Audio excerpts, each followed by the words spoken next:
Good weekend. It was a battle, as I said, Valley play would be. To be honest, I thought we played pretty well for a majority of the game on Friday. And then probably the last 4 minutes, I think Illinois State took a page out of our book. I thought they outworked us. I thought they out-executed us. And we didn't. And with that being said, we still had a chance, and we just didn't get it done. But I think you got to take your hats off to Illinois State. They did a lot of things right down the stretch, and we didn't. But it was a great game, to say the least. One that we probably should have had, and we didn't. And what we had to be able to do is move on. And I was anxious to see how we would respond. And I thought we played terrific basketball yesterday. You go up, you get a lead, and that's athletics. It's a game of runs.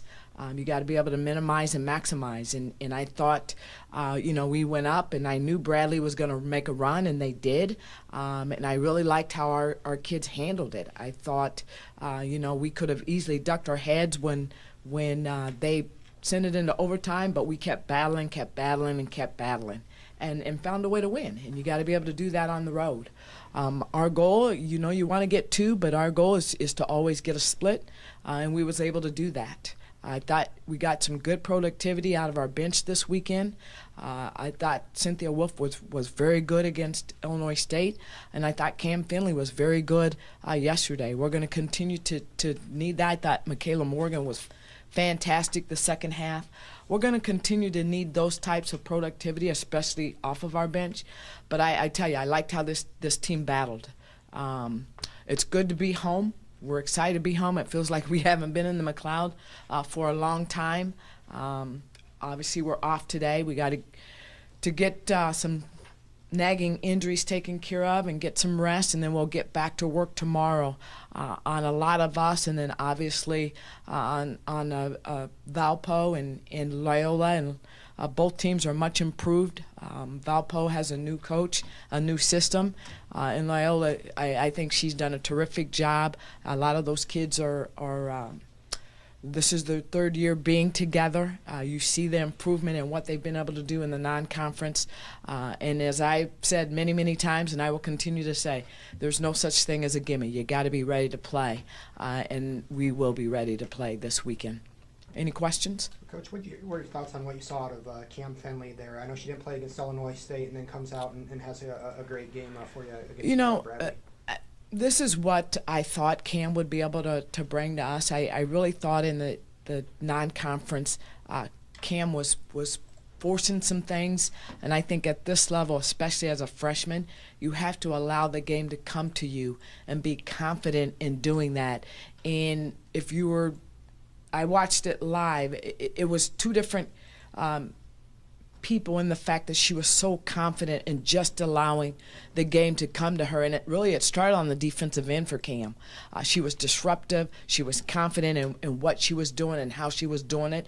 And offensively, she just flowed. She allowed the game to come to her. She took what defense gave her, and she continued to knock down shots in a variety of ways. And when we recruited Cam, that's what we saw in Cam, and she's very capable of doing that on both ends of the floor for us. Cynthia seems like it's been really efficient and probably one of your better scores as far as points per minute.